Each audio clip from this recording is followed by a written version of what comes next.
Capítulo 7. En la encrucijada de los caminos. El más distinguido de todos los que fueron llamados a guiar a la iglesia de las tinieblas del papado a la luz de una fe más pura fue Martín Lutero, celoso, ardiente y abnegado, sin más temor que el temor de Dios y sin reconocer otro fundamento de la fe religiosa que el de las Santas Escrituras. Fue Lutero el hombre de su época. Por su medio realizó Dios una gran obra para reformar a la iglesia e iluminar al mundo. A semejanza de los primeros heraldos del Evangelio, Lutero surgió del seno de la pobreza. Sus primeros años transcurrieron en el humilde hogar de un aldeano de Alemania que con su oficio de minero ganara los medios necesarios para educar al niño. Quería que ese hijo fuese abogado, pero Dios se había propuesto hacer de él un constructor del gran templo que venía levantándose lentamente en el transcurso de los siglos. Las contrariedades, las privaciones y una disciplina severa constituyeron la escuela donde la infinita sabiduría preparara a Lutero para la gran misión que iba a desempeñar. El padre de Lutero era hombre de robusta y activa inteligencia y de gran fuerza de carácter, honrado, resuelto y franco. Era fiel a las convicciones que le señalaban su deber, sin cuidarse de las consecuencias. Su propio sentido común le hacía mirar con desconfianza el sistema monástico. Le disgustó mucho ver que Lutero, sin su consentimiento, entrara en un monasterio, y pasaron 2 años antes que el padre se reconciliara con el hijo, y aún así no cambió de opinión. Los padres de Lutero velaban con gran esmero por la educación y el gobierno de sus hijos. Procuraban instruirlos en el conocimiento de Dios y en la práctica de las virtudes cristianas. Muchas veces oía el hijo las oraciones que su padre dirigía al cielo para pedir que Martín tuviera siempre presente el nombre del Señor y contribuyese un día a propagar la verdad. Los padres no desperdiciaban los medios que su trabajo podía proporcionarles para dedicarse a la cultura moral e intelectual. Hacían esfuerzos sinceros y perseverantes para preparar a sus hijos para una vida piadosa y útil, siendo siempre firmes y fieles en sus propósitos y obrando a impulsos de su sólido carácter. Eran a veces demasiado severos, pero el reformador mismo, si bien reconoció que se habían equivocado en algunos respectos, no dejó de encontrar en su disciplina más cosas dignas de aprobación que de censura. En la escuela a la cual le enviaran en su tierna edad, Lutero fue tratado con aspereza y hasta con dureza. Tanta era la pobreza de sus padres que al salir de su casa para la escuela de un pueblo cercano, se vio obligado por algún tiempo a ganar su sustento cantando de puerta en puerta y padeciendo hambre con mucha frecuencia. Las ideas religiosas lóbregas y supersticiosas que prevalecían en su tiempo le llenaban de pavor. A veces se iba a acostar con el corazón angustiado, pensando con temor en el sombrío porvenir y viendo en Dios a un juez inexorable y un cruel tirano, más bien que un bondadoso Padre Celestial. Mas a pesar de tantos motivos de desaliento, Lutero siguió resueltamente adelante, puesta la vista en un dechado elevado de moral y de cultura intelectual que le cautivaba el alma. Tenía sed de saber y el carácter serio y práctico de su genio le hacía desear lo sólido y provechoso más bien que lo vistoso y superficial. Cuando a la edad de 18 años ingresó en la Universidad de Erfurt, su situación era más favorable y se le ofrecían perspectivas más brillantes que las que había tenido en años anteriores. Sus padres podían entonces mantenerle más desahogadamente merced a la pequeña hacienda que habían logrado con su laboriosidad y sus economías. Y la influencia de amigos juiciosos había borrado un tanto el sedimento de tristeza que decara en su carácter su primera educación.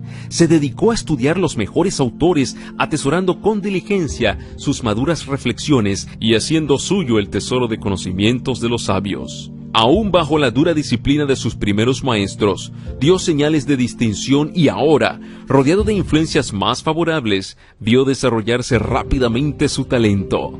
Por su buena memoria, su activa imaginación, sus sólidas facultades de raciocinio y su incansable consagración al estudio, vino a quedar pronto al frente de sus condiscípulos. La disciplina intelectual maduró su entendimiento y la actividad mental despertó una aguda percepción que le preparó convenientemente para los conflictos de la vida. El temor del Señor moraba en el corazón de Lutero y le habilitó para mantenerse firme en sus propósitos y siempre humilde delante de Dios. Permanentemente dominado por la convicción de que dependía del auxilio divino, comenzaba cada día con oración y elevaba constantemente su corazón a Dios para pedirle su dirección y su auxilio. Orar bien, decía él con frecuencia, es la mejor mitad del estudio. Un día, mientras examinaba unos libros en la biblioteca de la universidad, descubrió Lutero una Biblia latina. Jamás había visto aquel libro, hasta ignoraba que existiese. Había oído porciones de los evangelios y de las epístolas que se leían en el culto público y suponía que eso era todo lo que contenía la Biblia. Ahora veía por primera vez la palabra de Dios completa. Con reverencia mezclada de admiración hojeó las sagradas páginas. Con pulso tembloroso y corazón turbado, leyó con atención las palabras de vida, deteniéndose a veces para exclamar: ¡Ah, si Dios quisiese darme para mí otro libro como este! Los ángeles del cielo estaban a su lado y rayos de luz del trono de Dios revelaban a su entendimiento los tesoros de la verdad. Siempre había tenido temor de ofender a Dios, pero ahora se sentía como nunca antes convencido de que era un pobre pecador. Un sincero deseo de librarse del pecado y de reconciliarse con Dios le indujo al fin a entrar en un claustro para consagrarse a la vida monástica. Allí se le obligó a desempeñar los trabajos más humillantes y a pedir limosnas de casa en casa. Se hallaba en la edad en que más se apetecen el aprecio y el respeto de todos, y por consiguiente aquellas viles ocupaciones le mortificaban y ofendían sus sentimientos naturales, pero todo lo sobrellevaba con paciencia, creyendo que lo necesitaba por causa de sus pecados. Dedicaba al estudio todo el tiempo que le dejaban libre sus ocupaciones de cada día, y aún robaba al sueño y a sus escasas comidas el tiempo que hubiera tenido que darles. Sobre todo se deleitaba en el estudio de la palabra de Dios. Había encontrado una Biblia encadenada en el muro del convento, y allá iba con frecuencia a escudriñarla. A medida que se iba convenciendo más y más de su condición de pecador, procuraba por medio de sus obras obtener perdón y paz. Observaba una vida llena de mortificaciones, procurando dominar por medio de ayunos y vigilias y de castigos corporales sus inclinaciones naturales, de las cuales la vida monástica no le había librado. No rehuía sacrificio alguno con tal de llegar a poseer un corazón limpio que mereciese la aprobación de Dios. Verdaderamente, decía él más tarde, yo fui un fraile piadoso y seguí con mayor severidad de la que puedo expresar las reglas de mi orden. Si algún fraile hubiera podido entrar en el cielo por sus obras monacales, no hay duda que yo hubiera entrado. Si hubiera dado mucho tiempo a aquella rigidez, me hubiera hecho morir a fuerza de austeridades. A consecuencia de esta dolorosa disciplina perdió sus fuerzas y sufrió convulsiones y desmayos de los que jamás pudo reponerse enteramente. Pero a pesar de todos sus esfuerzos, su alma agobiada no hallaba alivio y al fin fue casi arrastrado a la desesperación. Cuando Lutero creía que todo estaba perdido, Dios le deparó un amigo que le ayudó. El piadoso Staupitz le expuso la palabra de Dios y le indujo a apartar la mirada de sí mismo, a dejar de contemplar un castigo venidero infinito por haber violado la ley de Dios y a acudir a Jesús, el Salvador que le perdonaba sus pecados. En lugar de martirizarte por tus faltas, échate en los brazos del Redentor, confía en Él, en la justicia de su vida, en la expiación de su muerte. Escucha al Hijo de Dios que se hizo hombre para asegurarte el favor divino. Ama a quien primero te amó. Así se expresaba este mensajero de la misericordia. Sus palabras hicieron honda impresión en el ánimo de Lutero. Después de larga lucha contra los errores que por tanto tiempo albergara, pudo asirse de la verdad y la paz reinó en su alma atormentada. Lutero fue ordenado sacerdote y se le llamó del claustro a una cátedra de la Universidad de Wittenberg. Allí se dedicó al estudio de las Santas Escrituras en las lenguas originales. Comenzó a dar conferencias sobre la Biblia y de este modo el libro de los Salmos, los Evangelios y las Epístolas fueron abiertos al entendimiento de multitudes de oyentes que escuchaban aquellas enseñanzas con verdadero deleite. Staupitz, su amigo y superior, le instaba a que ocupara el púlpito y predicase la palabra de Dios. Lutero vacilaba sintiéndose indigno de hablar al pueblo en lugar de Cristo. Solo después de larga lucha consigo mismo, se rindió a las súplicas de sus amigos. Era ya poderoso en las Sagradas Escrituras y la gracia del Señor descansaba sobre él. Su elocuencia cautivaba a los oyentes. La claridad y el poder con que presentaba la verdad persuadía a todos y su fervor conmovía los corazones. Lutero seguía siendo hijo sumiso de la Iglesia papal y no pensaba cambiar. La providencia de Dios le llevó a hacer una visita a Roma. Emprendió el viaje a pie, hospedándose en los conventos que hallaba en el camino. En uno de ellos, en Italia, quedó maravillado de la magnificencia, la riqueza y el lujo que se presentaron ante su vista. Dotados de bienes propios de príncipes, vivían los monjes en espléndidas mansiones, se ataviaban con los trajes más ricos y preciosos y se regalaban en suntuosa mesa. Consideró Lutero todo aquello que tanto contrastaba con la vida de abnegación y de privaciones que él llevaba y se quedó perplejo. Finalmente vislumbró en lontananza la ciudad de las 7 colinas. Con profunda emoción cayó de rodillas y levantando las manos hacia el cielo exclamó: «¡Salve Roma Santa!». Entró en la ciudad, visitó las iglesias, prestó oído a las maravillosas narraciones de los sacerdotes y de los monjes y cumplió con todas las ceremonias de ordenanza. Por todas partes veía escenas que le llenaban de extrañeza y horror. Notó que había iniquidad entre todas las clases del clero. Oyó a los sacerdotes contar chistes indecentes y se escandalizó de la espantosa profanación de que hacían gala los prelados aún en el acto de decir misa. Al mezclarse con los monjes y con el pueblo, descubrió en ellos una vida de disipación y lascivia. Doquiera volviera la cara, tropezaba con libertinaje y corrupción en vez de santidad. Sin verlo, escribió él, no se podría creer que en Roma se cometan pecados y acciones infames, y por lo mismo acostumbran decir: si hay un infierno no puede estar en otra parte que debajo de Roma, y de este abismo salen todos los pecados. Por decreto expedido poco antes prometía el Papa indulgencia a todo aquel que se subiese de rodillas la escalera de Pilato, que se decía ser la misma que había pisado nuestro Salvador al bajar del tribunal romano y que, según aseguraban, había sido llevada de Jerusalén a Roma de un modo milagroso. Un día, mientras estaba Lutero subiendo devotamente aquellas gradas, recordó de pronto estas palabras que como trueno repercutieron en su corazón: «El justo vivirá por la fe», Romanos 1:17.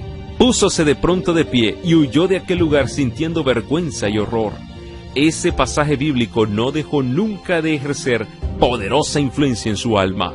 Desde entonces vio con más claridad que nunca el engaño que significaba para el hombre confiar en sus propias obras para su salvación y cuán necesario es tener fe constante en los méritos de Cristo. Sus ojos se habían abierto y ya no se cerrarían jamás para dar crédito a los engaños del papado. Al apartarse de Roma sus miradas, su corazón se apartó también, y desde entonces la separación se hizo más pronunciada hasta que Lutero concluyó por cortar todas sus relaciones con la Iglesia papal.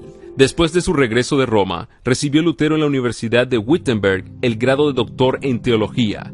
Tenía pues mayor libertad que antes para consagrarse a las Santas Escrituras, que tanto amaba.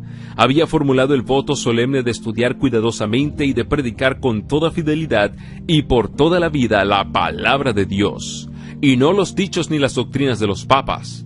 Ya no sería en lo sucesivo un mero monje o profesor, sino el heraldo autorizado de la Biblia. Había sido llamado como pastor para apacentar el rebaño de Dios, que estaba hambriento y sediento de la verdad. Declaraba firmemente que los cristianos no debieran admitir más doctrinas que las que tuviesen apoyo en la autoridad de las Sagradas Escrituras. Estas palabras minaban los cimientos en que descansaba la supremacía papal. Contenían los principios vitales de la Reforma. Lutero advirtió que era peligroso ensalzar las doctrinas de los hombres en lugar de la palabra de Dios. Atacó resueltamente la incredulidad especulativa de los escolásticos y combatió la filosofía y la teología que por tanto tiempo ejercieran su influencia dominadora sobre el pueblo. Denunció el estudio de aquellas disciplinas no solo como inútil, sino como pernicioso, y trató de apartar la mente de sus oyentes de los sofismas de los filósofos y de los teólogos, y de hacer que se fijasen más bien en las eternas verdades expuestas por los profetas y los apóstoles. Era muy precioso el mensaje que Lutero daba a las ansiosas muchedumbres que pendían de sus palabras. Nunca antes habían oído tan hermosas enseñanzas. Las buenas nuevas de un amante Salvador, la seguridad del perdón y de la paz por medio de su sangre expiatoria, regocijaban los corazones e inspiraban en todos una esperanza de vida inmortal.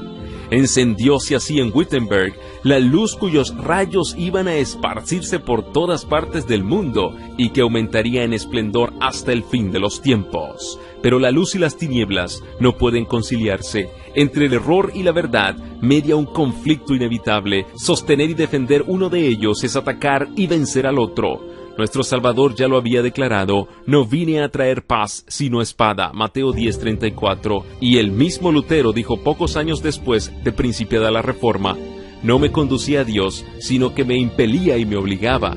Yo no era dueño de mí mismo, quería permanecer tranquilo y me veía lanzado en medio de tumultos y revoluciones. En aquella época de su vida estaba a punto de verse obligado a entrar en la contienda. La iglesia romana hacía comercio con la gracia de Dios. Las mesas de los cambistas, Mateo 21:12, habían sido colocadas junto a los altares y llenaba el aire la gritería de los que compraban y vendían. Con el pretexto de reunir fondos para la erección de la iglesia de San Pedro en Roma, se ofrecían en venta pública, con autorización del Papa, indulgencias por el pecado. Con el precio de los crímenes se iba a construir un templo para el culto divino y la piedra angular se echaba sobre cimientos de iniquidad. Empero los mismos medios que adoptara Roma para engrandecerse fueron los que hicieron caer el golpe mortal que destruyó su poder y su soberbia. Aquellos medios fueron lo que exasperó al más abnegado y afortunado de los enemigos del papado y le hizo iniciar la lucha que estremeció el trono de los papas e hizo tambalear la triple corona en la cabeza del pontífice. El encargado de la venta de indulgencias en Alemania, un monje llamado Tetzel, era reconocido como culpable de haber cometido las más viles ofensas contra la sociedad y contra la ley de Dios, pero habiendo escapado del castigo que merecieran sus crímenes, recibió el encargo de propagar los planes mercantiles y nada escrupulosos del Papa. Con atroz cinismo, divulgaba las mentiras más desvergonzadas y contaba leyendas maravillosas para engañar al pueblo ignorante, crédulo y supersticioso. Si hubiese tenido la Biblia, no se habría dejado engañar. Pero, para poderlo sujetar bajo el dominio del papado y para acrecentar el poderío y los tesoros de los ambiciosos jefes de la Iglesia, se le había privado de la Escritura. Cuando entraba Tetzel en una ciudad, iba delante de él un mensajero gritando: la gracia de Dios y la del Padre Santo están a las puertas de la ciudad.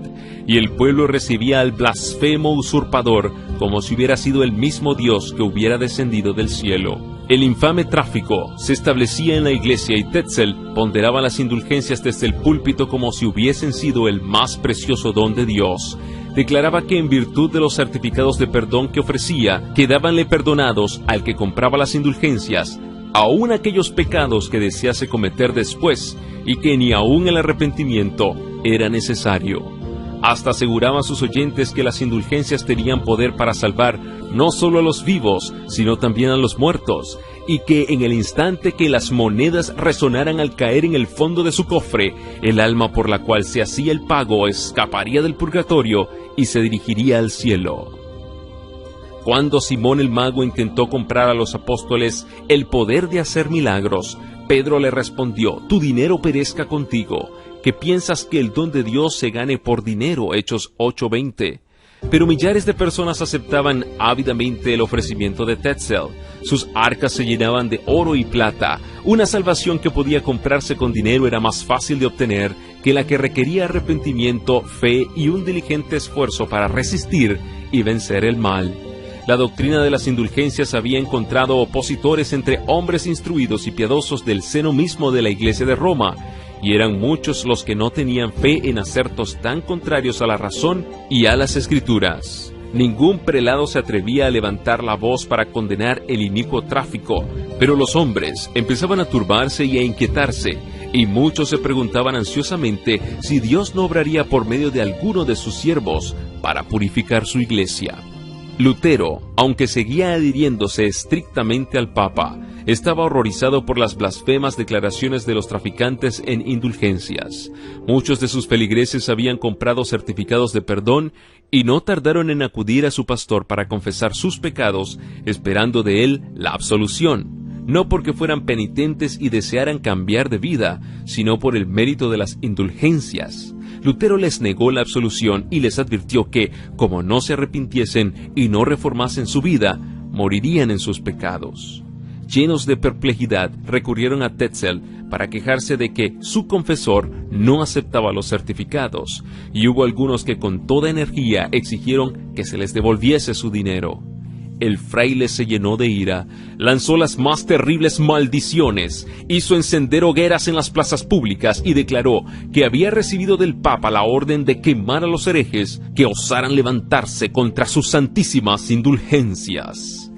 Lutero inició entonces resueltamente su obra como campeón de la verdad. Su voz se oyó desde el púlpito en solemne exhortación. Expuso al pueblo el carácter ofensivo del pecado y enseñóle que es imposible al hombre reducir su culpabilidad o evitar el castigo por sus propias obras. Solo el arrepentimiento ante Dios y la fe en Cristo podían salvar al pecador. La gracia de Cristo no podía comprarse.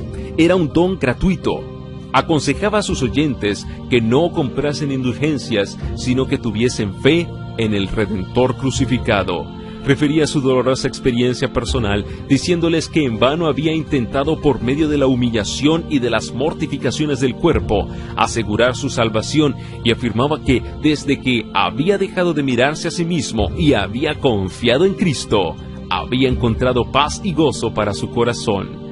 Viendo que Tetzel seguía con su tráfico y sus impías declaraciones, resolvió Lutero hacer una protesta más enérgica contra semejantes abusos. Pronto ofrecióse la excelente oportunidad. La iglesia del castillo de Wittenberg era dueña de muchas reliquias que se exhibían al pueblo en ciertos días festivos, en ocasión de los cuales se concedía plena remisión de pecados a los que visitasen la iglesia e hiciesen confesión de sus culpas.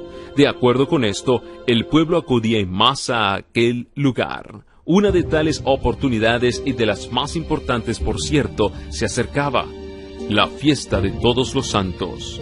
La víspera, Lutero, uniéndose a las muchedumbres que iban a la iglesia, fijó en las puertas del templo un papel que contenía 95 proposiciones contra la doctrina de las indulgencias. Declaraba además que estaba listo para defender aquellas tesis al día siguiente en la universidad contra cualquiera que quisiera rebatirlas. Estas proposiciones atrajeron la atención general, fueron leídas y vueltas a leer y se repetían por todas partes. Fue muy intensa la excitación que produjeron en la universidad y en toda la ciudad. Demostraban que jamás se había otorgado al Papa ni a hombre alguno el poder de perdonar los pecados y de remitir el castigo consiguiente. Todo ello no era sino una farsa, un artificio para ganar dinero, valiéndose de las supersticiones del pueblo, un invento de Satanás para destruir las almas de todos los que confiasen en tan necias mentiras.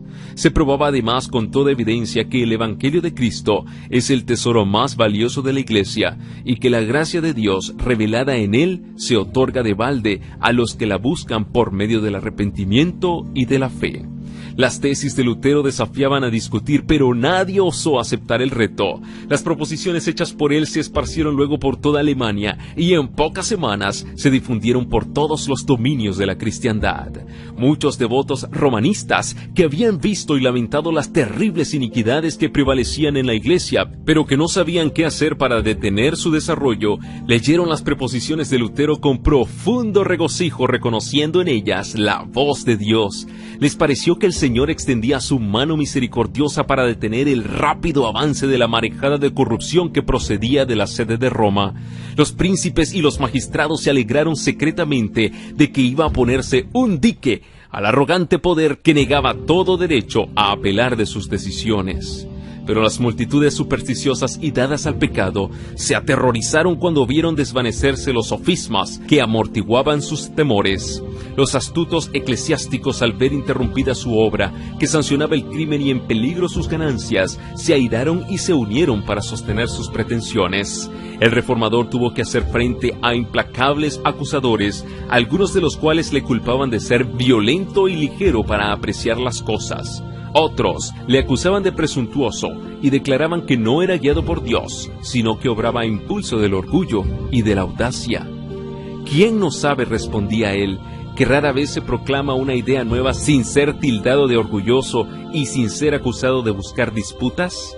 ¿Por qué fueron inmolados Jesucristo y todos los mártires? Porque parecieron despreciar orgullosamente la sabiduría de su tiempo y porque anunciaron novedades sin haber consultado previa y humildemente a los órganos de la opinión contraria. Y añadía: no debo consultar la prudencia humana, sino el consejo de Dios. Si la obra es de Dios, ¿quién la contenderá? Si no lo es, ¿quién la adelantará? Ni mi voluntad, ni la de ellos, ni la nuestra, sino la tuya, oh Padre Santo, que estás en el cielo.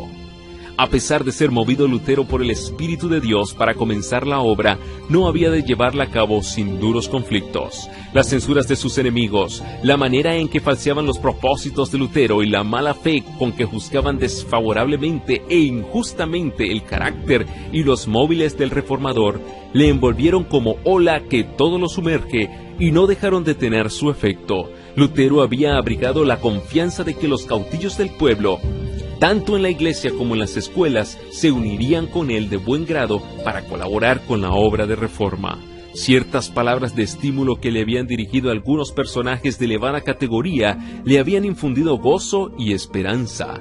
Ya veía despuntar el alba de un día mejor para la iglesia, pero el estímulo se tornó en censura y en condenación. Muchos dignatarios de la iglesia y del Estado estaban plenamente convencidos de la verdad de las tesis, pero pronto vieron que la aceptación de estas verdades entrañaba grandes cambios. Dar luz al pueblo y realizar una reforma equivalía a minar la autoridad de Roma y detener en el acto miles de corrientes que ahora iban a parar a las arcas del tesoro, lo que daría por resultado hacer disminuir la magnificencia y el fausto de los eclesiásticos. Además, enseñar al pueblo a pensar y a obrar como seres responsables mirando solo a Cristo para obtener la salvación equivalía a derribar el trono pontificio y destruir por ende su propia autoridad. Por estos motivos, rehusaron aceptar el conocimiento que Dios había puesto a su alcance y se declararon contra Cristo y la verdad, al oponerse a quien Él había enviado para que les iluminase. Lutero temblaba cuando se veía a sí mismo solo frente a los más opulentos y poderosos de la tierra. Dudaba a veces preguntándose si en verdad Dios le impulsaba a levantarse contra la autoridad de la Iglesia. ¿Quién era yo?, escribió más tarde, para oponerme a la majestad del Papa, a cuya presencia temblaban los reyes de la tierra. Nadie puede saber lo que sufrió mi corazón en los 2 primeros años, y en qué abatimiento, en qué desesperación caí. Pero no fue dejado solo en brazos del desaliento. Cuando le faltaba la ayuda de los hombres, la esperaba de Dios solo, y aprendió así a confiar sin reserva en su brazo todopoderoso. A un amigo de la Reforma escribió Lutero: no se puede llegar a comprender las Escrituras, ni con el estudio, ni con la inteligencia. Vuestro primer deber es pues empezar por la oración. Pedid al Señor que se digne por su gran misericordia concederos el verdadero conocimiento de su palabra. No hay otro intérprete de la palabra de Dios que el mismo autor de esta palabra, según lo que ha dicho: todos serán enseñados de Dios. Nada esperéis de vuestros estudios, ni de vuestra inteligencia. Confiad únicamente en Dios y en la influencia de su Espíritu. Creed a un hombre que lo ha experimentado. Aquí tienen una lección de vital importancia los que sienten que Dios les ha llamado para presentar a otros en estos tiempos las verdades grandiosas de su palabra. Estas verdades despertarán la enemistad del diablo y de los hombres que tienen en mucha estimación las fábulas inventadas por él. En la lucha contra las potencias del mal necesitamos algo más que nuestro propio intelecto y la sabiduría de los hombres. Mientras que los enemigos apelaban a las costumbres y a la tradición, o a los testimonios y a la autoridad del Papa, Lutero los atacaba con la Biblia, y solo con la Biblia. En ella había argumentos que ellos no podían rebatir. En consecuencia, los esclavos del formalismo y de la superstición pedían a gritos la sangre de Lutero, como los judíos habían pedido la sangre de Cristo. Es un hereje, decían los fanáticos romanistas. Es un crimen de alta traición contra la Iglesia dejar vivir una hora más tan horrible hereje que preparen al punto un cadalso para él. Pero Lutero no fue víctima del furor de ellos. Dios le tenía reservada una tarea y mandó a los ángeles del cielo para que le protegiesen. Pero muchos de los que recibieron de él la preciosa luz resultaron blanco de la ira del demonio y por causa de la verdad sufrieron valientemente el tormento y la muerte. Las enseñanzas de Lutero despertaron por toda Alemania la atención de los hombres reflexivos. Sus sermones y demás escritos arrojaban rayos de luz que alumbraban y despertaban a miles y miles de personas. Una fe viva fue reemplazando el formalismo muerto en que había estado viviendo la Iglesia por tanto tiempo. El pueblo iba perdiendo cada día la confianza que había depositado en las supersticiones de Roma.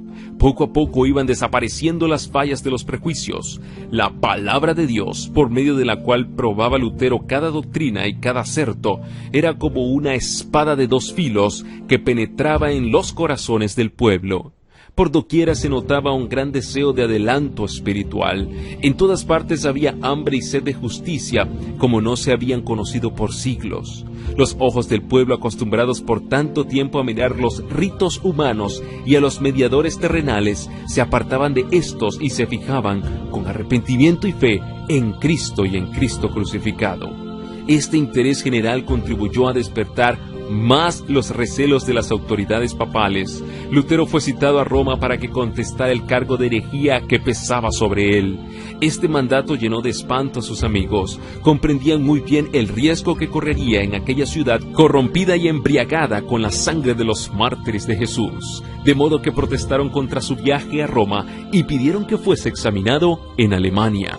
Así se convino al fin y se eligió al delegado papal que debería entender el asunto. En las instrucciones que a éste dio el pontífice, se hacía constar que Lutero había sido declarado ya hereje. Se encargaba pues al legado que le procesara y le constriñera sin tardanza. En caso de que persistiera firme y el legado no lograra apoderarse de su persona, tenía poder para proscribirle de todos los puntos de Alemania, así como para desterrar, maldecir y excomulgar a todos sus adherentes. Además, para arrancar de raíz la pestilente herejía, el Papa dio órdenes a su legado de que excomulgara a todos los que fueran negligentes en cuanto a prender a Lutero y a sus correligionarios para entregarlos a la venganza de Roma, cualquiera que fuera su categoría en la Iglesia o en el Estado, con excepción del emperador. Esto revelaba el verdadero espíritu del papado. No hay en todo el documento un vestigio de principio cristiano ni de la justicia más elemental.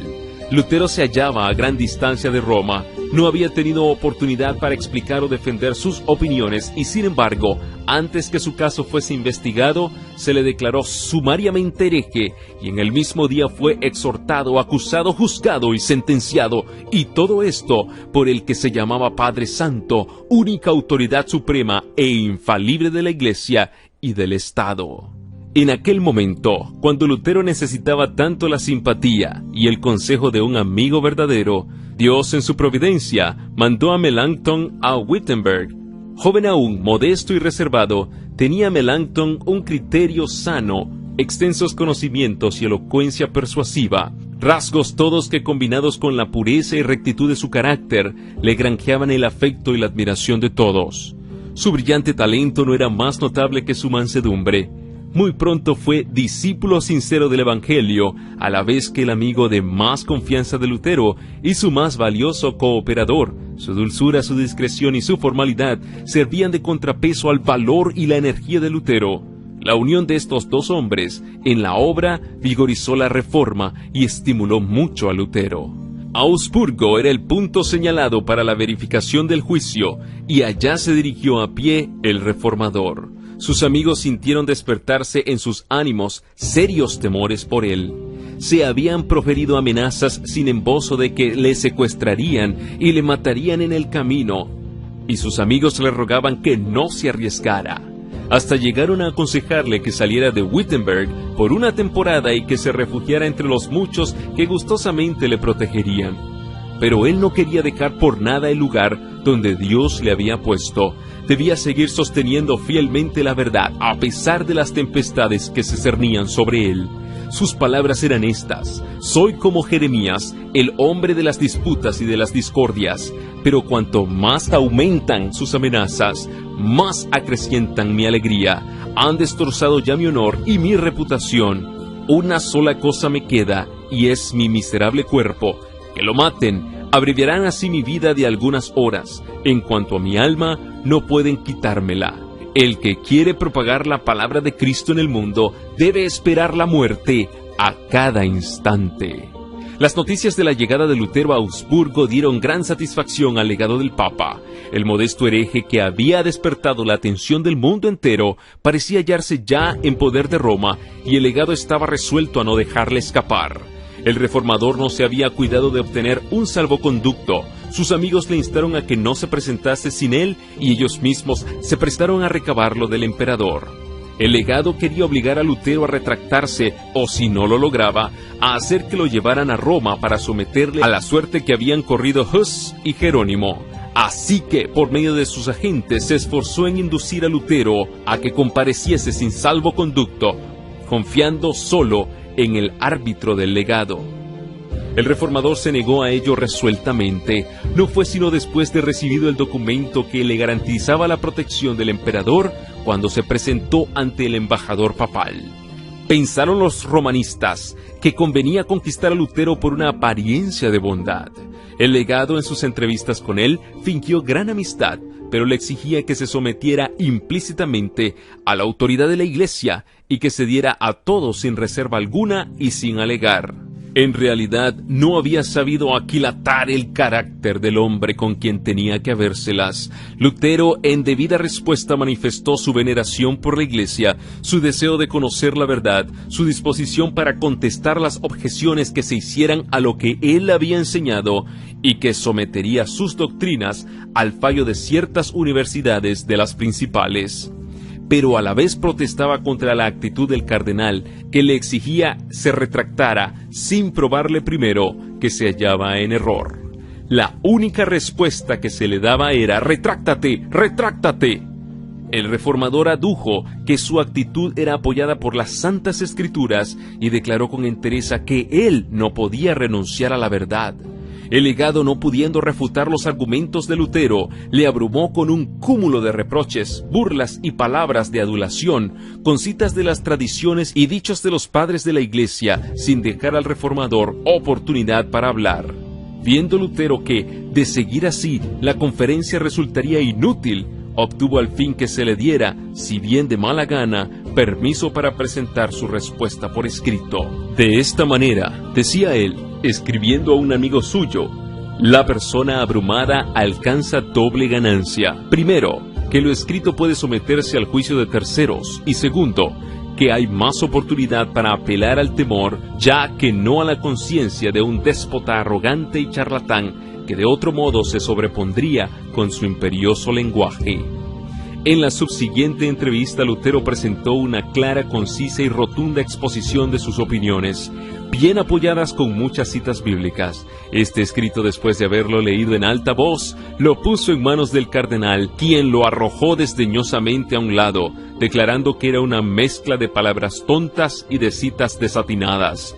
Lutero se levantó con toda dignidad y atacó al orgulloso prelado en su mismo terreno, el de las tradiciones y enseñanzas de la Iglesia, refutando completamente todas sus aseveraciones. Cuando vio el prelado que aquellos razonamientos de Lutero eran incontrovertibles, perdió el dominio sobre sí mismo y en un arrebato de ira exclamó: «¡Retráctate! Que si no lo haces te envío a Roma para que comparezcas ante los jueces encargados de examinar tu caso. Te excomulgo a ti, a todos tus secuaces y a todos los que te son o fuesen favorables, y los expulso de la Iglesia». Y en tono soberbio y airado dijo al fin: «¡Retráctate o no vuelvas!». El reformador se retiró luego junto con sus amigos, demostrando así a las claras que no debía esperarse una retractación de su parte. Pero esto no era lo que el cardenal se había propuesto. Se había lisonjeado de que por la violencia obligaría a Lutero a someterse. Al quedarse solo con sus partidarios, miró de un lado a otro desconsolado por el inesperado fracaso de sus planes. Esta vez los esfuerzos de Lutero no quedaron sin buenos resultados. El vasto concurso reunido allí pudo comparar a ambos hombres y juzgar por sí mismo el espíritu que habían manifestado, así como la fuerza y veracidad de sus asertos. ¡Cuán grande era el contraste! El reformador sencillo, humilde, firme, se apoyaba en la fuerza de Dios, teniendo de su parte a la verdad, mientras que el representante del Papa, dándose importancia, intolerante, hinchado de orgullo, falto de juicio, no tenía un solo argumento de las Santas Escrituras y solo gritaba con impaciencia: si no te retractas, serás despachado a Roma para que te castiguen. No obstante tener Lutero un salvoconducto, los romanistas intentaban apresarle. Sus amigos insistieron en que, como ya era inútil su presencia allí, debía volver a Wittenberg sin demora y que era menester ocultar sus propósitos con el mayor sigilo. Conforme con esto, salió de Augsburgo antes del alba, a caballo y acompañado solamente por un guía que le proporcionara el magistrado. Con mucho cuidado cruzó las desiertas y obscuras calles de la ciudad. Enemigos vigilantes y crueles complotaban su muerte. ¿Lograría burlar las redes que le tendían? Momentos de ansiedad y de solemne oración eran aquellos. Llegó a una pequeña puerta practicada en el muro de la ciudad, le fue abierta y pasó con su guía sin impedimento alguno. Viéndose ya seguros fuera de la ciudad, los fugitivos apresuraron su huida, y antes de que el legado se enterara de la partida de Lutero, ya se hallaba éste fuera del alcance de sus perseguidores. Satanás y sus emisarios habían sido derrotados. El hombre a quien pensaban tener en su poder se les había escapado como un pájaro de la red del cazador. Al saber que Lutero se había ido, el legado quedó anonadado por la sorpresa y el furor. Había pensado recibir grandes honores por su sabiduría y aplomo al tratar con el perturbador de la Iglesia, y ahora quedaban frustradas sus esperanzas. Expresó su enojo en una carta que dirigió a Federico, elector de Sajonia, para quejarse amargamente de Lutero y exigir que Federico enviase a Roma al reformador o que le desterrase de Sajonia. En su defensa había pedido Lutero que el legado o el Papa le demostrara sus errores por las Santas Escrituras y se había comprometido solemnemente a renunciar a sus doctrinas si le probaban que estaban en contradicción con la palabra de Dios.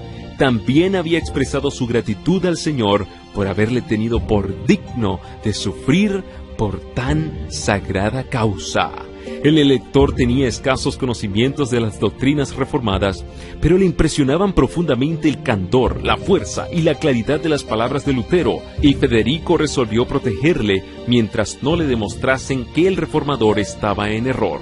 Contestando las peticiones del prelado, dijo: en vista de que el doctor Martín Lutero compareció a vuestra presencia en Augsburgo, debéis estar satisfecho. No esperábamos que, sin haberlo convencido, pretendieseis obligarlo a retractarse. Ninguno de los sabios que se hallan en nuestros principados nos han dicho que la doctrina de Martín fuese impía, anticristiana y herética, y el príncipe rehusó enviar a Lutero a Roma y arrojarle de sus estados. El elector notaba un decaimiento general en el estado moral de la sociedad. Se necesitaba una grande obra de reforma. Las disposiciones tan complicadas y costosas requeridas para refrenar y castigar los delitos estarían de más si los hombres reconociesen y acatasen los mandatos de Dios y los dictados de una conciencia iluminada. Vio que los trabajos de Lutero tendían a ese fin y se regocijó secretamente de que una influencia mejor se hiciese sentir en la Iglesia. Vio asimismo que como profesor de la universidad Lutero tenía mucho éxito. Solo había transcurrido un año desde que el reformador fijara sus tesis en la iglesia del castillo y ya se notaba una disminución muy grande en el número de peregrinos que concurrían allí en la fiesta de Todos los Santos.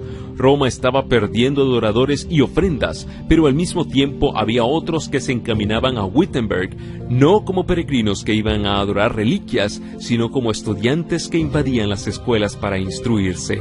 Los escritos de Lutero habían despertado en todas partes nuevo interés por el conocimiento de las Sagradas Escrituras, y no solo de todas partes de Alemania, sino que hasta de otros países acudían estudiantes a las aulas de la universidad. Había jóvenes que, al ver a Wittenberg por primera vez, levantaban sus manos al cielo y alababan a Dios, porque hacía brillar en aquella ciudad, como en otro tiempo en Sión, la luz de la verdad, y la enviaba hasta a los países más remotos. Lutero no estaba aún convertido del todo de los errores del romanismo, pero cuando comparaba los sagrados oráculos con los decretos y las constituciones papales, se maravillaba. Leo escribió: los decretos de los pontífices y no sé si el Papa es el mismo anticristo o su apóstol, de tal manera está Cristo desfigurado y crucificado en ellos. A pesar de esto, Lutero seguía sosteniendo la Iglesia romana y no había pensado en separarse de la comunión de ella. Los escritos del Reformador y sus doctrinas se estaban difundiendo por todas las naciones de la cristiandad.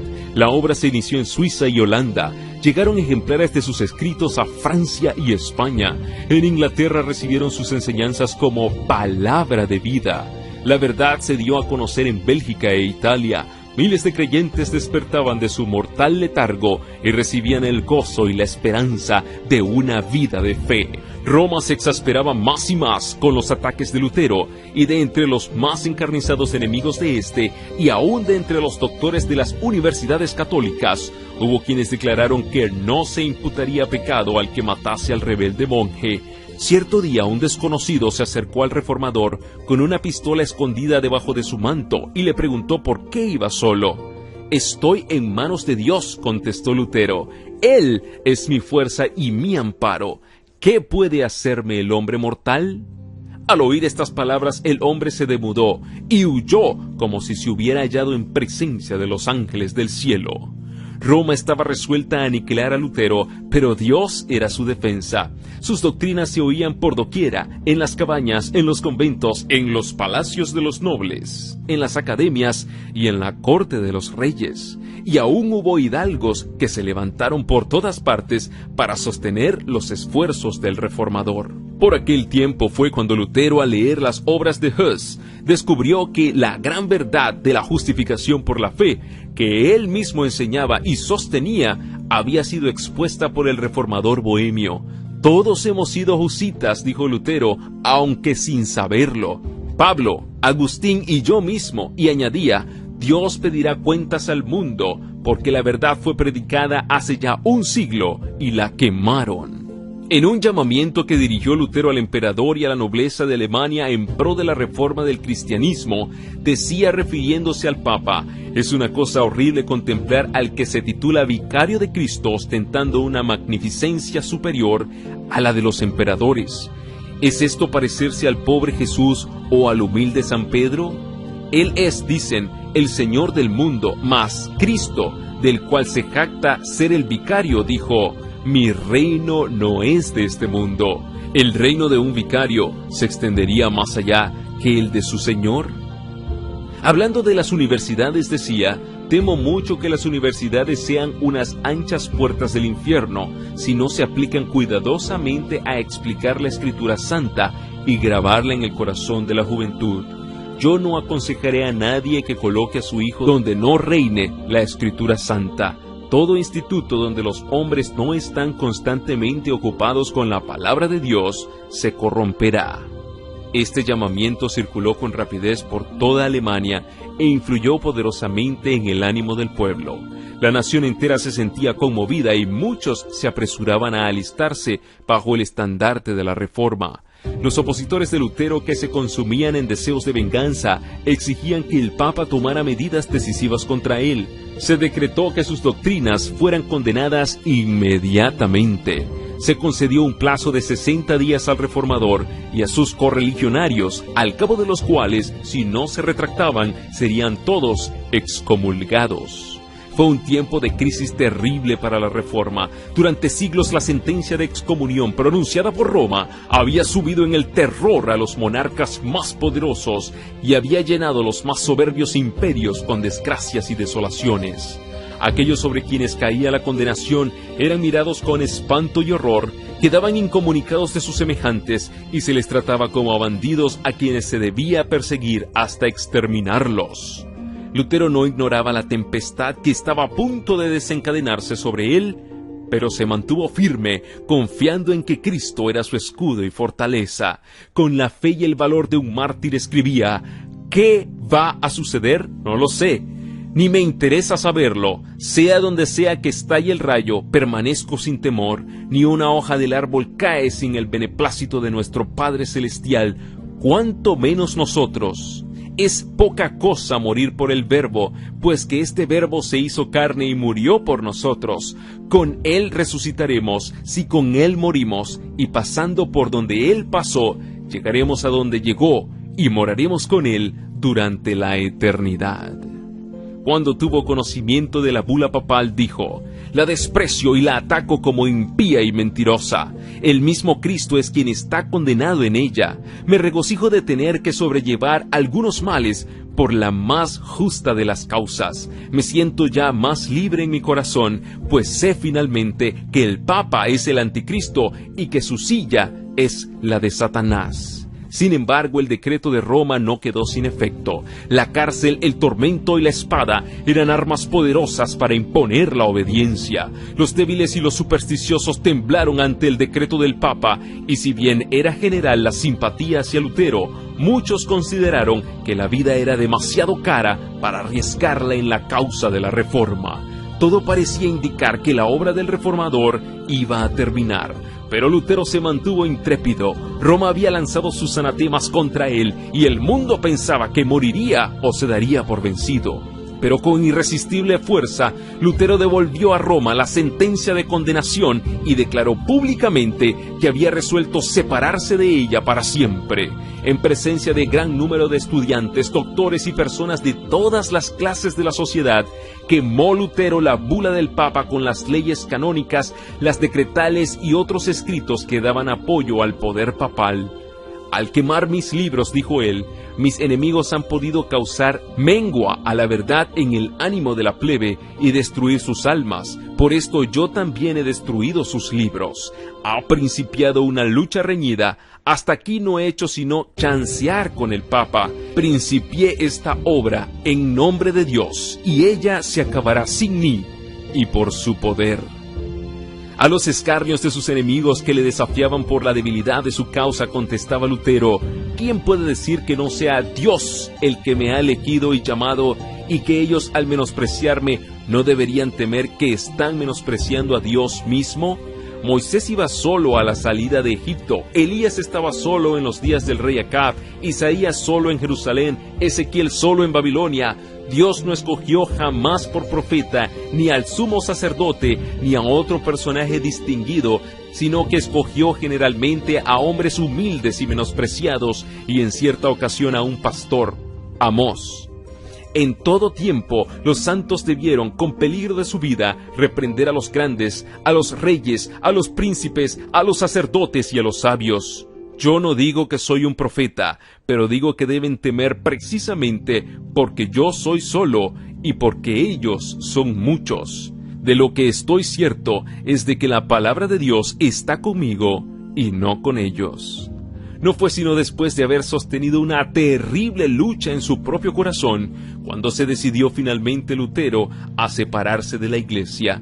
En aquella época de su vida escribió lo siguiente: cada día comprendo mejor lo difícil que es para uno desprenderse de los escrúpulos que le fueron imbuidos en la niñez.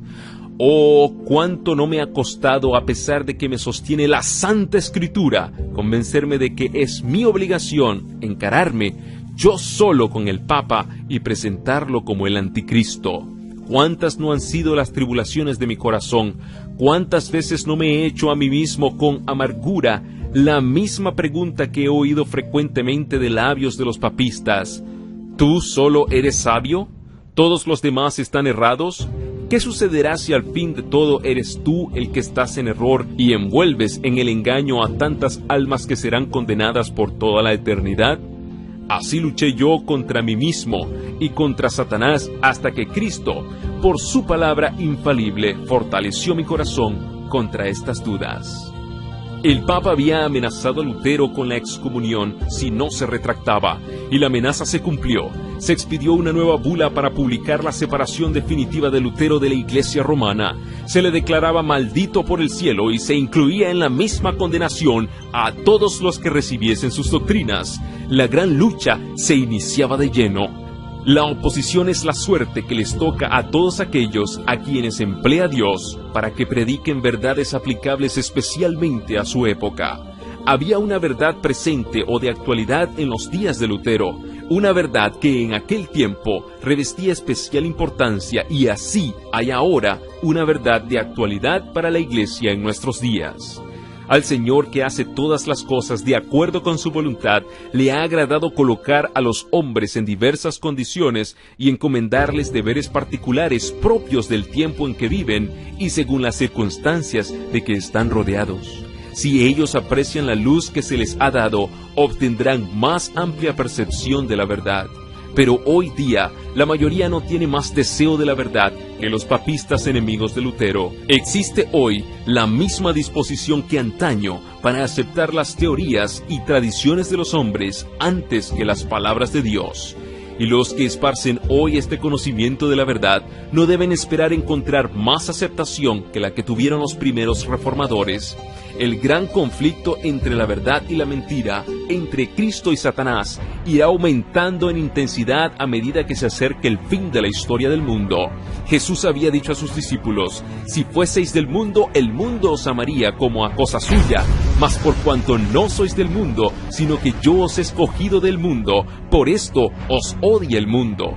Acordaos de aquella palabra que os dije: el siervo no es mayor que su Señor. Si me han perseguido a mí, a vosotros también os perseguirán. Si han guardado mi palabra, guardarán también la vuestra. Juan 15, 19 y 20.